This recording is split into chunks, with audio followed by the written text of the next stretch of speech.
Installing new shower tile can give you a design that fits you and your bathroom, while also providing protection against moisture and other damage. Here's a quick overview.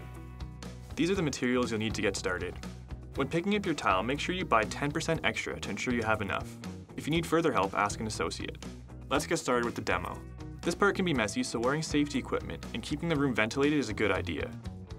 You're going to want to protect your floor and bath with drop cloth, tape, and plywood. This next step may take a bit. Use your hammer and chisel to take down the old tile. You can do this by simply smashing a tile or breaking the grout lines.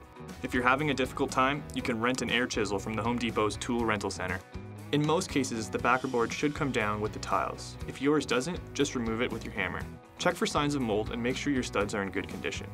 Next, staple a plastic vapor barrier to the studs. This will prevent moisture buildup in your walls. Cut the plastic vapor barrier at the base. You're going to want the plastic to overlap, so don't cut too high. Now you're going to install the backer board.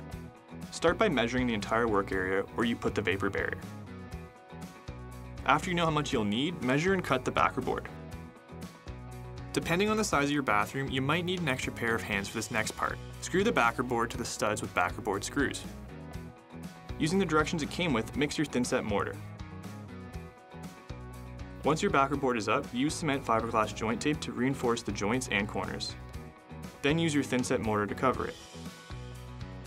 Now you're ready to determine the layout you want. The layout we're using is the subway running bond pattern. It's one of the more commonly used patterns. Find the center of the wall horizontally along the length. When that's done, mark a line vertically. Double check to see if your layout works. Lay your tile starting from the center mark along the wall on top of your plywood.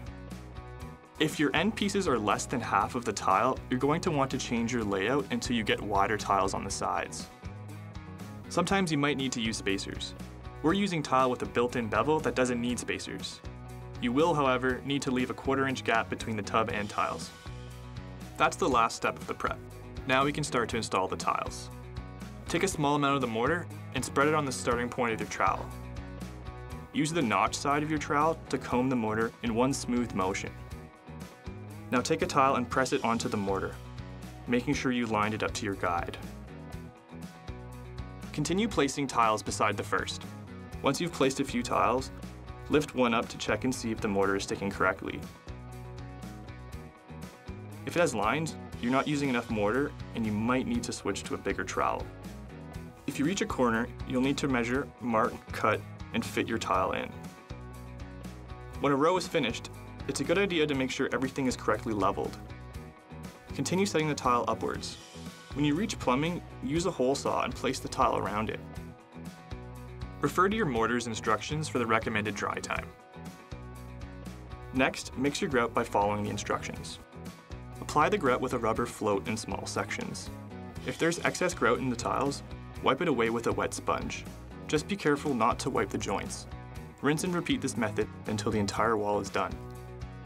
Let the grout dry for the recommended time on the instructions, then apply a premium tile and grout sealer to the joints and corners 3 to 7 days after installation. There might be a haze on your tile, just pick up a haze remover to take care of that. Once that's done, you're ready to use your new tiled shower. The Home Depot has everything you need to get started. Visit us today.